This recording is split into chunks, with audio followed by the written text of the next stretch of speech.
জেলেই তৈরি করা হয় লুটেরা গ্যাং। জেল থেকে ছাড়া পেয়েই জেলায় জেলায় সেই গ্যাংয়ের দৌরাত্ম্য।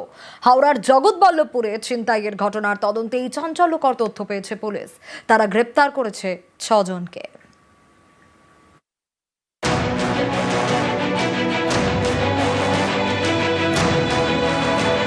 ছিনতাইয়ের অভিযোগে গ্রেপ্তার, দুষ্কৃতীদের জেরা করতেই পুলিশের চক্ষু চড়ক গাছ।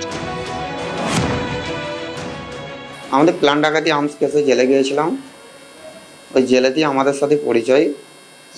হ্যাঁ স্যার। ছিনতাইয়ের ঘটনা তদন্তে বেশ কয়েকজনকে ইতিমধ্যে গ্রেপ্তার করেছে হাওড়া জগৎবল্লভপুর থানার পুলিশ। ধৃতদের জেরা করে পুলিশ জানতে পেরেছে চন্দননগর ও বর্ধমান জেলে দুষ্কৃতীদের মধ্যে পরিচয় হয়। এই দুই জেলে তৈরি করা হয় 30 থেকে 35 জনের লুটেরা গ্যাং। জেল থেকে বেরিয়েই জেলায় জেলায় এই ছিনতাই গ্যাংয়ের দাপাদাপি। আমাদের প্ল্যান ডাকাতি আর্মস কেসে জেলে গিয়েছিলাম, ওই জেলেতেই আমাদের সাথে পরিচয়। হ্যাঁ স্যার। 15 জুলাই রাতে জগৎবল্লভপুরের তেলিহাটিতে নিজের সোনার দোকান বন্ধ করে বাড়ি ফিরছিলেন প্রদীপ দেবনাথ।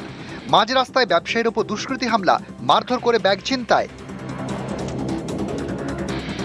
আমি একটু গাড়িটা স্লো করার সঙ্গে সঙ্গে আমার এইখানটায় একটা নতুন কোদালের বাঁট দিয়ে সজোরে আমাকে আঘাত করে। একটা আমার থেকে কেড়ে নেয়, 1 লাখ টাকা ক্যাশ ছিল। 20 জুলাই পুলিশের জালে ধরা পড়ে ইব্রাহিম শেখ ও রাজু শেখ। তাদের জেরা করতেই গ্যাংয়ের বাকিদের খোঁজ। হুগলি সিঙ্গুর, জাঙ্গিপাড়া, তারকেশ্বর এবং বিধাননগরে হানা দেয় পুলিশ। পুলিশ সূত্রে খবর, ছিনতাই গ্যাংয়ের মাস্টারমাইন্ড নূর মোহাম্মদ ওরফে নূর, সিঙ্গুরের বাসিন্দা। 2021-এ ডাকাতি ছিনতাইয়ের অভিযোগে জেলে যায়। 2023-এ ফের ডাকাতি ছিনতাইয়ের অভিযোগে জেল। জামিনে ছাড়া পেয়ে 1 মাস আগে বাড়ি ফেরে নূর। তারপর জগৎবল্লভপুরে ছিনতাই। আমাদের প্ল্যান ডাকাতি আর্মস কেসে জেলে গিয়েছিলাম, ওই জেলেতেই আমাদের সাথে পরিচয়। হ্যাঁ স্যার। জেল থেকে বেরিয়ে স্যার এই ক্রাইমটা করেছি আমরা। জেলে বসে এই ঘটনার প্ল্যান করেছিলেন? হ্যাঁ স্যার। কি প্ল্যান করেছিলেন? এই ছিনতাই করার। পুলিশের জালে জেল খাটা আসামি বিধাননগরের সাবির খান, জাঙ্গিপাড়ার সিরাজুল মল্লিক, তারকেশ্বরের দত্তপুরের অমিয় ঘোষ। ধৃতরা নানা অপরাধের ঘটনায় একাধিকবার চন্দননগর ও বর্ধমান জেলে বন্দী ছিল। সেই সময় তারা তৈরি করে লুটেরা গ্যাং। সবার প্রথম আমি প্রশাসনকে অনেক অনেক অন্তর থেকে ধন্যবাদ জানাবো, এত সুন্দরভাবে ওনারা কাজ করছেন। মেদিনীপুর, বাঁকুড়া থেকেও ছিনতাই গ্যাংয়ের কয়েকজন পুলিশের জালে বলে খবর। গ্যাংয়ের বাকিদের খুঁজে একযোগে তল্লাশিতে সব জেলার পুলিশ। ক্যামেরায় রমেশ পোড়েলের সঙ্গে দেবাশিস চক্রবর্তী, নিউজ 18 বাংলা। আর উপনির্বাচনের ফলের দিয়ে বোমার আঘাতে নাবালিকার মৃত্যুর ঘটনা আবারও পুলিশি ধরপাকড়ে ফের উত্তেজনা কালীগঞ্জে। বোমার আঘাতে নাবালিকার মৃত্যুর ঘটনা। তামান্না খুনের দিনই অভিযুক্ত আনওয়ারের ভাগ্নেকে কোপানোর অভিযোগ তামান্নার প্রতিবেশীদের বিরুদ্ধে। গত রাতেই অভিযুক্তদের ধরতে বাড়িতে যায় পুলিশ। আসামি ছিনিয়ে নেওয়ার চেষ্টা হলে মারধর পুলিশের। মারধরের প্রতিবাদে নদিয়া ডিএম অফিসের সামনেই অবরোধে সামিল নিহত তামান্নার মা বাবাও। সেই দিনকার সিসি ক্যামেরা ফুটেজ আপনাদের দেখাচ্ছি এবং যে অভিযোগ উঠে এসেছিল, গত রাতেই অভিযুক্তদের ধরতে পুলিশ বাড়িতে যায় এবং পুলিশি ধরপাকড়ে আবারও কালীগঞ্জে উত্তেজনার পরিস্থিতি তৈরি হয়। উপনির্বাচনের ফলের দিনই দেখা গিয়েছিল বোমার আঘাতে নাবালিকার মৃত্যুর ঘটনা। তামান্নার মৃত্যু হয়েছিল, আর তামান্না খুনের দিনই অভিযুক্ত আনওয়ারের ভাগ্নেকে কোপানোর অভিযোগ।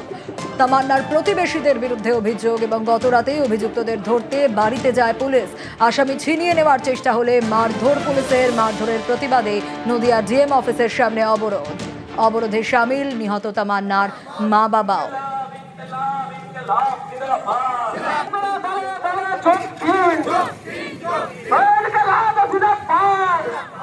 আমার মেয়ের খুনিদেরকে তো ধরার কোনো কথাই নেই, ওনারা তো পড়ে আছে, ওদেরকে ধরবে না।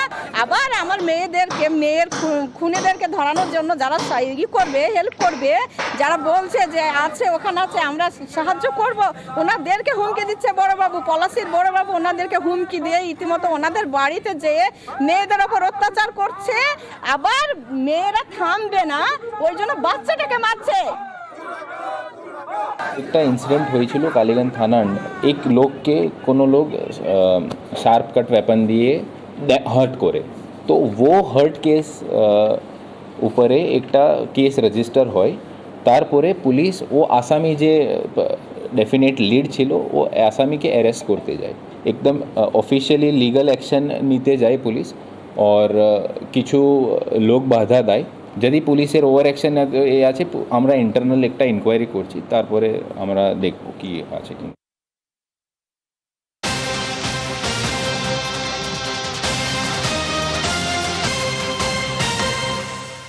আর এবার দেখাবো স্কুলে ঢুকে বিজেপি কর্মীর গুন্ডামি, প্রধান শিক্ষক সহ শিক্ষককে মারধর, হুমকি।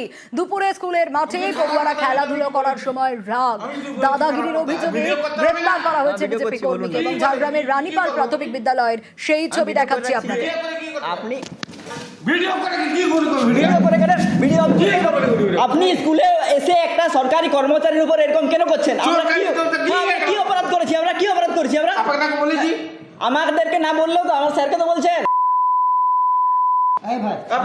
উল্টা পাল্টা কেন বলছেন? আরো গায়ে হাত দিচ্ছে গায়ে হাত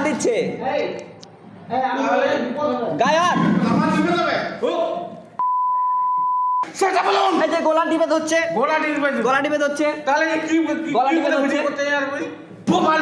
আরো মার আরো গায়ে হাত দিচ্ছে। হ্যাঁ মোবাইল এই যে গায়ে হাত দিচ্ছে দেখুন উদ্ধস্ত অবস্থায় আছে, গলা টিপে ধরেছে। আর এবার একটু ওয়েদার আপডেটে নজর রাখবো। প্রথমে ঘূর্ণাবর্ত আর তার জেরে নিম্নচাপ, ফের বাংলার আকাশে দুর্যোগের মেঘ। চলতি সপ্তাহে ভাসছে দক্ষিণবঙ্গ, মৎস্যজীবীদের সমুদ্রে যেতে নিষেধাজ্ঞা। চীন ও ভিয়েতনামে ঘূর্ণিঝড় উইফা আছড়ে পড়েছে। তার প্রভাবে উত্তর বঙ্গোপসাগরে একটি ঘূর্ণাবর্ত তৈরির সম্ভাবনা রয়েছে। ঘূর্ণাবর্ত শক্তিশালী হলে উত্তর বঙ্গোপসাগরে নিম্নচাপ তৈরির প্রবল সম্ভাবনা, মানে বর্ষার বাংলায় ফের বৃষ্টি ভোগান্তির আশঙ্কা। আবহাওয়া দপ্তরের পূর্বাভাস, নিম্নচাপের প্রভাবে বৃহস্পতি থেকে সোমবার ভারী থেকে অতি ভারী বৃষ্টি দক্ষিণবঙ্গে। 27শে জুলাই রবিবার পর্যন্ত মৎস্যজীবীদের সমুদ্রে যেতে নিষেধাজ্ঞা। গত সপ্তাহে টানা বৃষ্টিতে জেলায় জেলায় প্লাবন পরিস্থিতি তৈরি হয়। গত কয়েকদিন বৃষ্টির পরিমাণ কমায় জমা জল নামতে শুরু করে। ঘুরে দাঁড়ানোর আগেই হাওয়া অফিসের পূর্বাভাসে ফের সিঁদুরে মেঘ। পূর্বাভাস অনুযায়ী নিম্নচাপের জেরে বৃহস্পতিবার দক্ষিণবঙ্গের বেশিরভাগ জেলাতেই ভারী বৃষ্টির সম্ভাবনা। দক্ষিণ 24 পরগনা, পূর্ব ও পশ্চিম মেদিনীপুরে অতি ভারী বৃষ্টির পূর্বাভাস। বিক্ষিপ্ত ভারী বৃষ্টির পূর্বাভাস পুরুলিয়া, বাঁকুড়া, ঝাড়গ্রাম, নদিয়া, মুর্শিদাবাদে। প্রত্যেক দিনই আপনার আকাশ মেঘাচ্ছন্ন, আংশিক অথবা পূর্ণত, এবং তার সাথে কয়েক পশলা বৃষ্টি থান্ডারস্টর্মের সাথে। তো মৎস্যজীবীদেরকে অনুরোধ করা হচ্ছে যে তারা যেন সমুদ্রে ভেঞ্চার না করেন আগামীকাল থেকে 27 তারিখ পর্যন্ত। শুক্রবার কলকাতায় ভারী বৃষ্টির পূর্বাভাস। শুক্রবার থেকে সোমবার বিক্ষিপ্তভাবে ভারী বৃষ্টির সম্ভাবনা উত্তরবঙ্গের জেলাগুলিতে। বিশ্বজিৎ সাহা, নিউজ 18 বাংলা।